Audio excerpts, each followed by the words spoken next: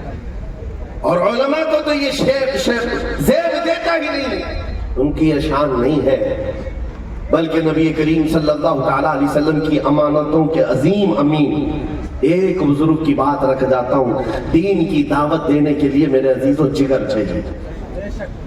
غیر نتو کھیرے کو اس کام کے لیے نہیں منتخب کیا گیا ہے۔ اللہ نے قرآن میں فرمایا وَلْتَكُمْ مِنْكُمْ أُمَّةٌ يَدْعُونَ إِلَى الْخَيْرِ، تم میں سے ہر زمانے میں ایک جماعت ایسی ہو جو خیر کی طرف بلا رہی ہو، یأمرون بالمعروف وینہون عن المنکر، جو اچھائیوں کا حکم دیتی ہو اور برائیوں سے روکتی ہو۔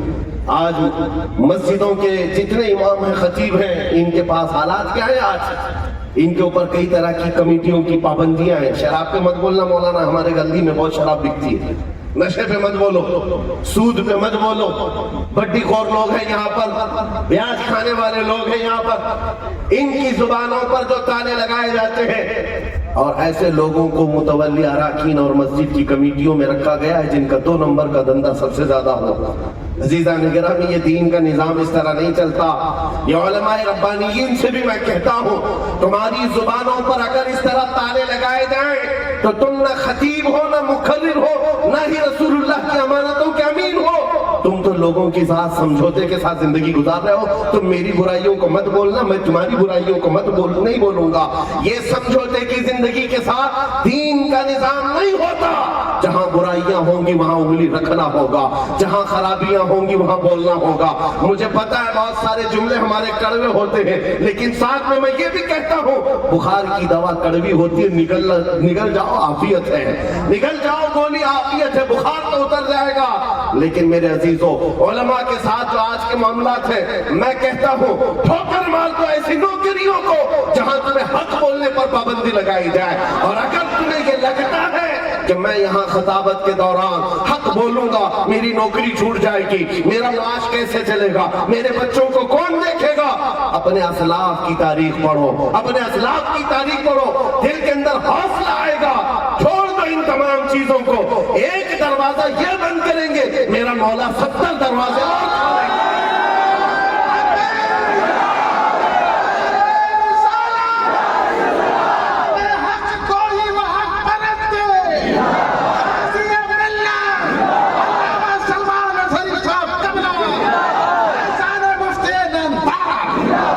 اسی کو اقبال نے کہا تھا، آئینے جواں مردہ حق گوئی وہ بے باکی، آئینے جواں مردہ حق گوئی وہ بے باکی، اللہ کے شیروں کو آتی نہیں روباہی۔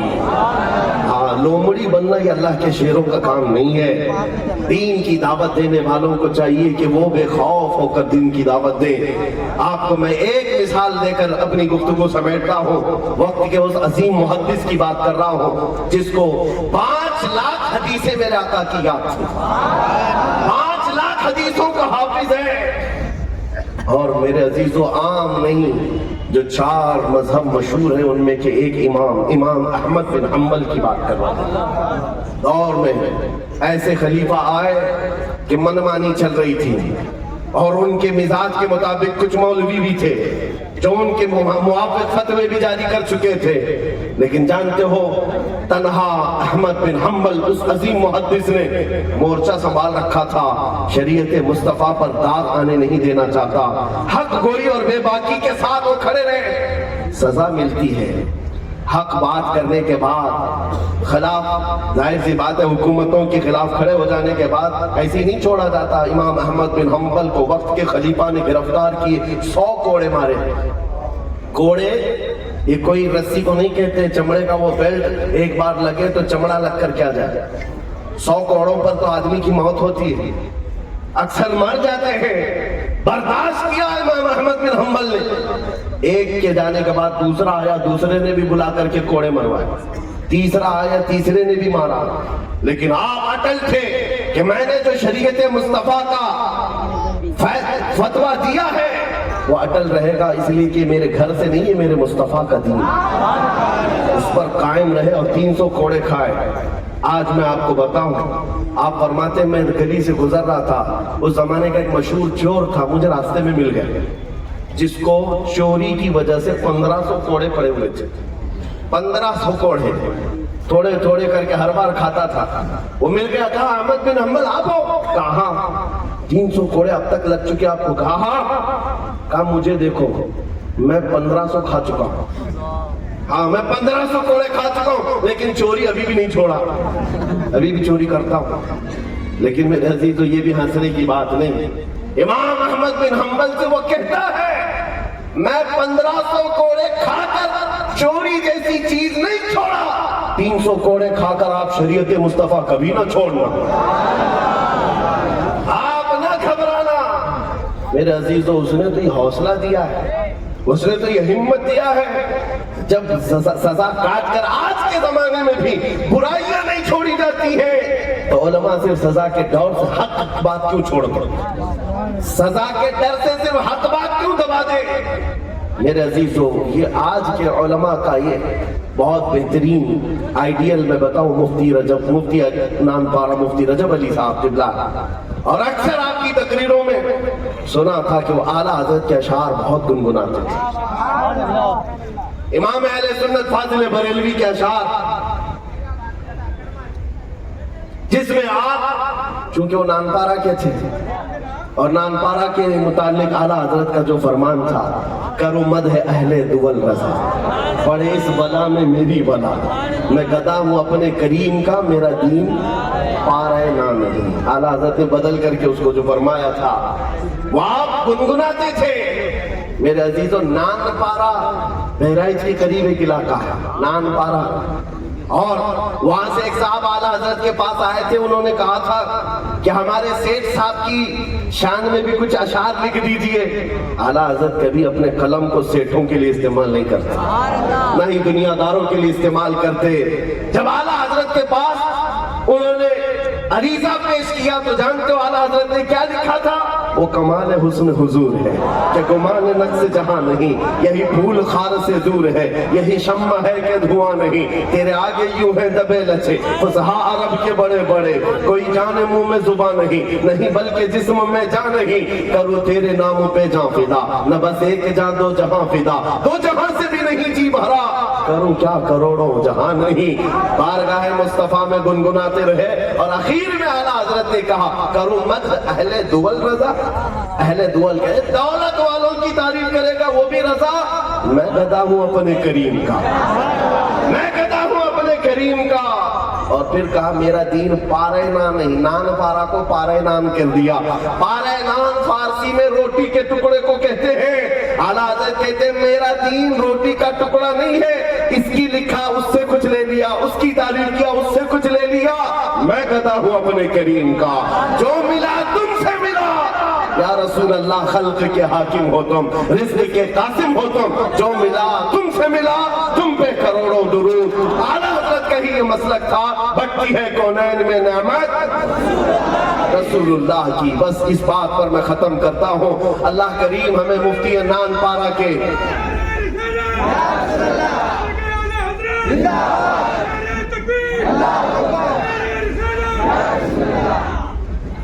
اللہ کریم مفتی نان پارا کے نقوش ہماری جماعت میں پھر سے عطا فرمائے، وہ یادگار اسلاف۔ آج جتنے علماء اور خطبہ ہیں اللہ کریم ان کے جوہر اور ان کے تمام خطابات کے جوہر اور ان کی دینی خدمات کے جوہر اللہ تعالی ہم سب کو عطا فرمائے۔ عزیزان گرامی وقار، آج کے اس دور میں یہ ایک بہت بڑا چیلنج ہے، اللہ کریم ہم سب کو حق بولنے اور حق پر قائم رہنے کی توفیق عطا فرمائے، اور نبی کریم صلی اللہ تعالیٰ علیہ وسلم کی عزت پر پہرا دینے والی جماعت میں ہمارا شمار فرمائے۔ وآخر دعوانا ان الحمدللہ رب العالمین، لبیک یا رسول اللہ۔